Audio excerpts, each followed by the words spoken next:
Hi, everybody. This is Maxine Taylor with my Trumpology report for October 2019.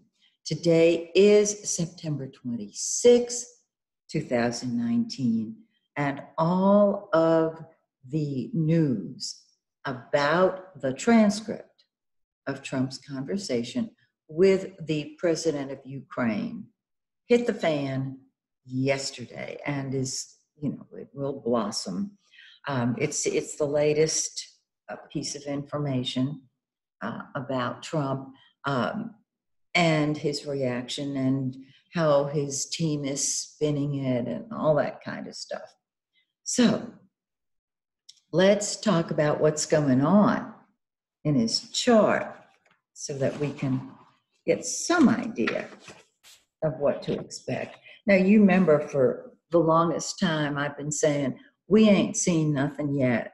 And some people have said to me, how much worse could it get with everything going on? We have 15 months until the election. So I'm going to keep you posted, all right? Oh, and just a little note here. Some of you have been asking me to do charts on some of the candidates. I have birth times, meaning I have accurate or not so accurate, perhaps, birth times for some of them. The three top people right now, front runners, Biden, Bernie, and Elizabeth. I've got their charts.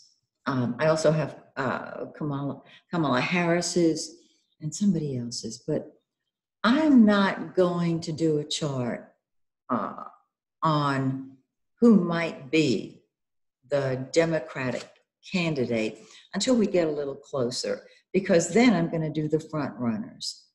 And some of you are asking me to do charts for those who are not yet front runners. I've got a lot on my plate, and I'm not going to be doing charts on those who are not front runners between now and, let's say, the end of this year, the beginning of next year. It would be a waste of time and energy because things can change, as you know. All right? So I will, of course, as we get closer, talk about the top contenders, share their charts with you. I will have done their forecast, which takes a lot of time and a lot of energy, and I will have it for you. So I will share it, but it is so early yet. So please understand. Okay, now let us talk about Trump this month. I say this month. It's practically tomorrow, October 2019. And so we're going to start with the sun. And we'll talk about the new moon and the full moon, of course, in just a second. Now, in Trump's chart for October 2019, the sun starts off in his second house. This is the house of money. And it's more than that. It's possessions, it's values. But in his case, money. And on the 11th of October, the sun, the giver of life, because wherever the sun is, it wakes up that area of life. And the sun has been in his second house. And we've been talking about his money, gosh, since he was a candidate. But now it is activated, it has been activated, and it sits on Jupiter, the greater benefic. This brings in more money through hidden sources, hidden resources, other people's money, and speculative money, speculation, taking a chance. It also can bring in through money through creative ventures. And I know this sounds crazy, but I'm just going to throw it out there because so much that I've seen, I have not verbalized because it just seemed too off the wall, and it happened. He can also get money through amusements and fun and sports and even sexual projects. Now, I know that sounds off the wall, but I'm just throwing that out. Through children as well, children's products, children, whatever. So I've got to share that with you. Some of that's not going to apply because he's not using it on that level. Bottom line, Jupiter brings money. It brings abundance. And so right around the 11th of October, we can expect him to be creating more money, more income. All right. On the 15th of the month, the sun moves into his third house. And this is the house of communication, correspondence, transportation. There is going to be, if you can imagine it, more conversation from him, more announcements, more short distance travel, probably, I would say, back and forth to Mar-a-Lago. But this is him coming up with new ideas, new plans. And whenever the sun sits in your third house, you've got great ideas. Whether you verbalize them or not remains to be seen. In Trump's case, he is very verbal, very vocal. And you might say, well, that's right, he is. Well, he's going to be more so. Okay? He's on the news all the time. It's going to increase. And I don't know how, but it will. There will be more interaction, more ideas. We just got to wait and see how he uses this. Now, the new moon is October 27th. And that is when the sun really kicks in, and there is a ton more communication at that point. Remember, on the new moon, that's when things start moving forward. Now, prior to the new moon, we have the full moon.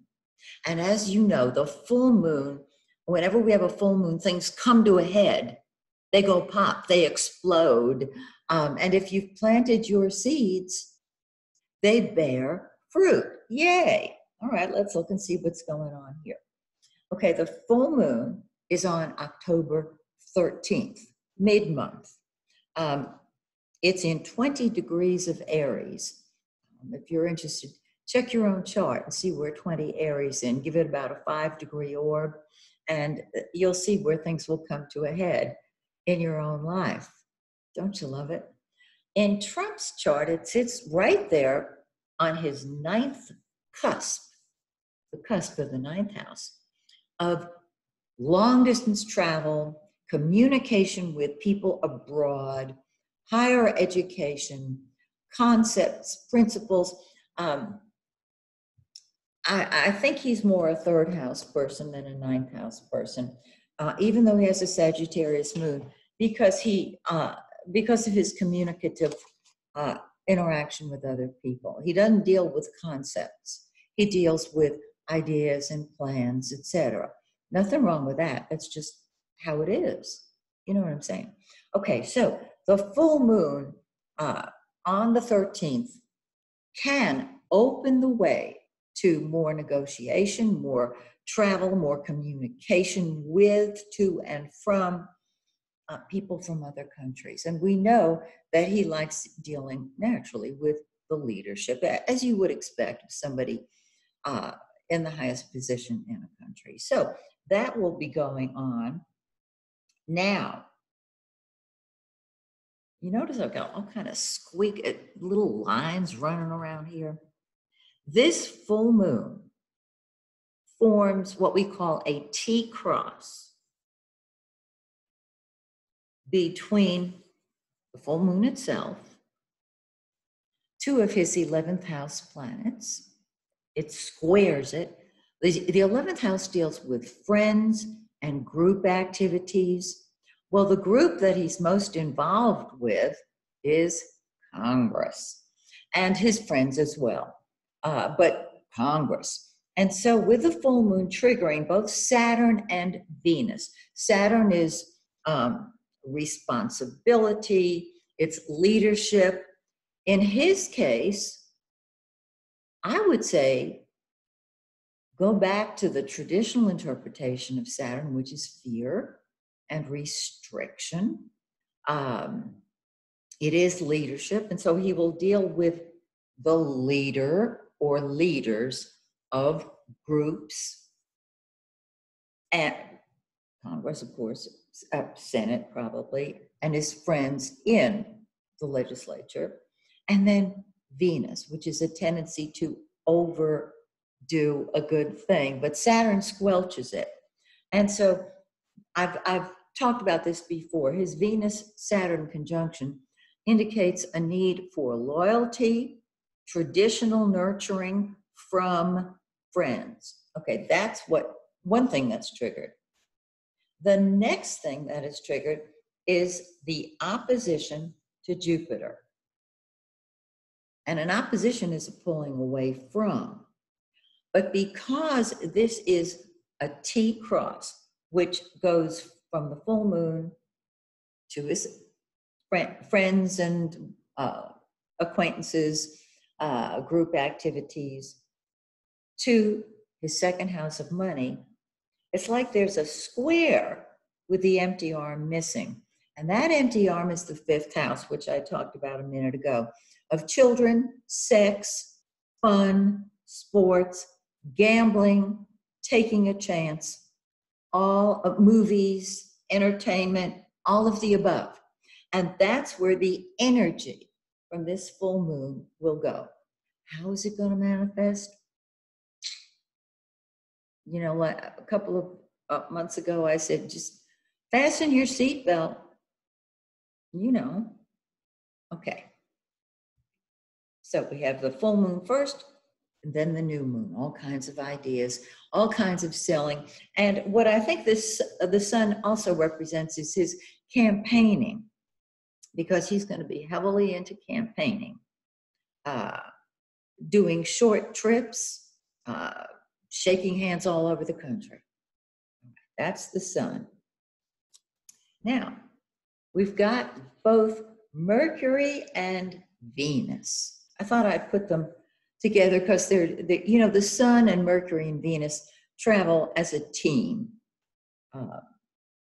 Mercury is communication, correspondence, transportation, it's ideas. Venus, the lesser benefic, is love and money and all art and beauty and happiness.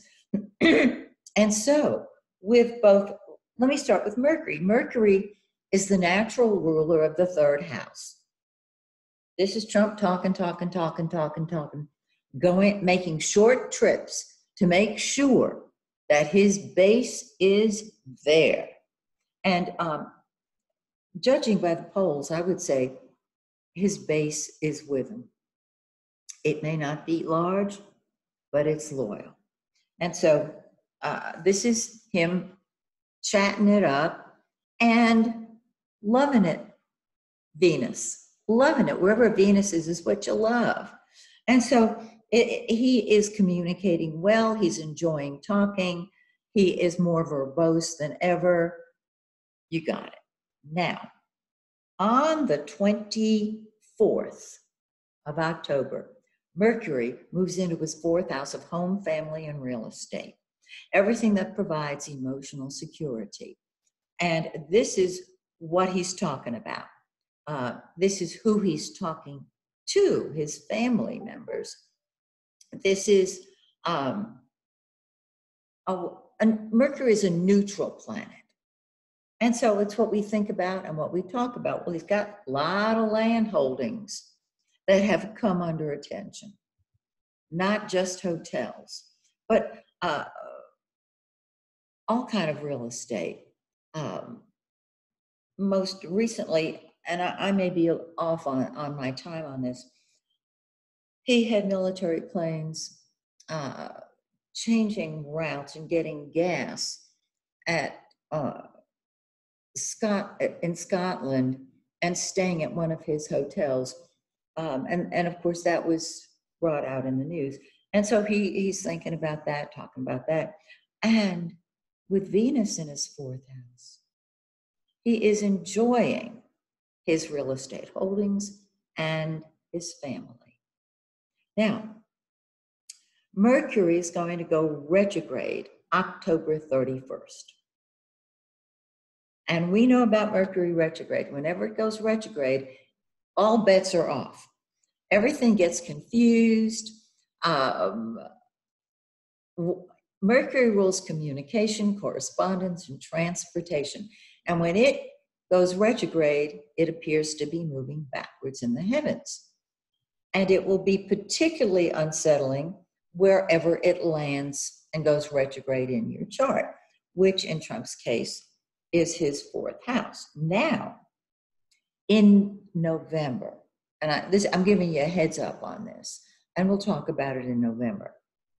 Mercury will retrograde and go back into that third house.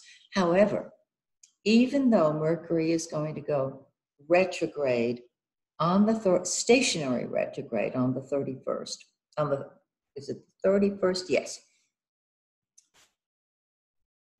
We will be in the shadow of the oncoming retrograde Mercury starting October 11th. And what I would suggest you do, if you haven't watched my video, Mercury retrograde, the prequel and the sequel, it's on my YouTube channel, of course. Watch it. It explains essentially that when we enter the shadow period, we start feeling retrograde Mercury, even though it is not officially retrograde until a particular day. So this extends the confusion, right? And then in November, Mercury goes direct on, Mercury goes direct on October, I'm getting confused here. November 1st. I'll get there yet. But the sequel, in other words, it stays in the shadow of the retrograde till December 8th. And this is for all of us. But this means that wherever Mercury is in Trump's chart, that's where it's going to be all confused and unsettled, and there's going to be a do-over. He may have to take back what he said. Now, the final chart. If you could see this desk. Here we go. Yay. The final chart. Very, very interesting. Mars, the red planet. It's in his second house. Wherever Mars is what you throw yourself into. It's what you put your attention on. It's what you fight with or fight for. It's in his second house of money and possessions. And it is sitting on both rulers of his eighth house of other people's money, of money through taxes, wills, legacies, money through speculative projects, Jupiter. Through, Jupiter is all kinds of big deals. Neptune can be gasoline, alcohol, nicotine, caffeine, but it deals with things that are sometimes hidden, okay? Mars sits on Neptune on the 12th of October and on Jupiter on the 31st, when Mercury goes retrograde, stationary retrograde officially. And so he is throwing himself into his money. Neptune, what is hidden? Jupiter, a lot of. Hello. Now I threw Jupiter, transiting Jupiter, that's the Jupiter going round and round and round, into the picture because it is so interesting. Remember last month or the month before that, definitely last month, I talked about it approaching his south node and the moon. The south node is the area of loss if we spend too much time focused on it. The north node is the area of greatest success and greatest learning. Okay. Jupiter, while it is the great benefic and blesses us, it also is defined as a lot of. So it's a lot of whatever it's touching. First of all, it's touching the moon, which deals with his emotions. In the fourth house, family. Moon rules family, and it's in the fourth house of family. And his moon in the fourth says, Mommy told him to look for his emotional security through real estate and through the family. So here we have Jupiter sitting on the moon and sitting on the south node. So he can be spending a lot of time either enjoying family or just being with family and with real estate that may or may not south node conjunct the moon, which is change, be bearing fruit. This is also in opposition to his career 10th house. His Uranus, which makes him rebellious, unpredictable. North node, which brings fruit, so to speak, the fruit of our labors. It brings positive things, enhancing your career. And the sun in the 10th, leadership, ego. So daddy's message, of course, be the leader. Mommy's message, nurture the family. With Jupiter in opposition to that, by spending time in his fourth house, he may be spending less time on his public image. Now, I can't imagine him not spending time on his public image because look at that 10th house. He's the leader and he shines and he loves that because he's doing what daddy told him to do. But it can indicate that on some level that either he's canceling appointments, canceling trips, or just backing out of the limelight if it gets too sticky, because money and real estate holdings are triggered. So I think I've covered everything. There is so much more, as many of you know, to interpreting a forecast. And I could go into great, if you and I were at Starbucks, I would go into great detail. And for those of you who are taking my astrology webinars, we will probably, in the forecasting webinars, go over Trump's chart. And I will teach you how to do diurnals and how to do forecasting the way I do. And by the way, for all of you, if you're interested in learning astrology, I just started my webinars. And if you're interested, just go to my website, MaxineTaylor.com. You can order the videos anytime you want and be included in the group. 6 months from now, a year from now, you can probably order the videos. But if you'd like to order the first 3, those are for people who know nothing about astrology and want to learn. In a couple of weeks, we'll be doing chart interpretation. And I think a lot of you are at that point. So check out my website. We'd love to have you join us. We have a wonderful time.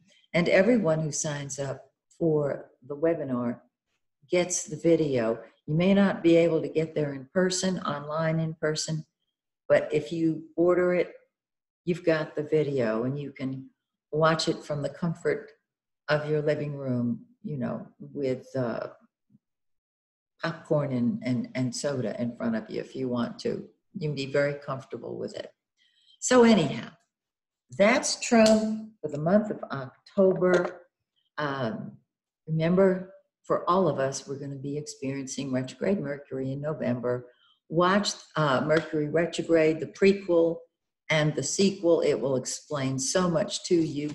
And until we meet again, may the stars shine brightly on you and yours. Bye for now.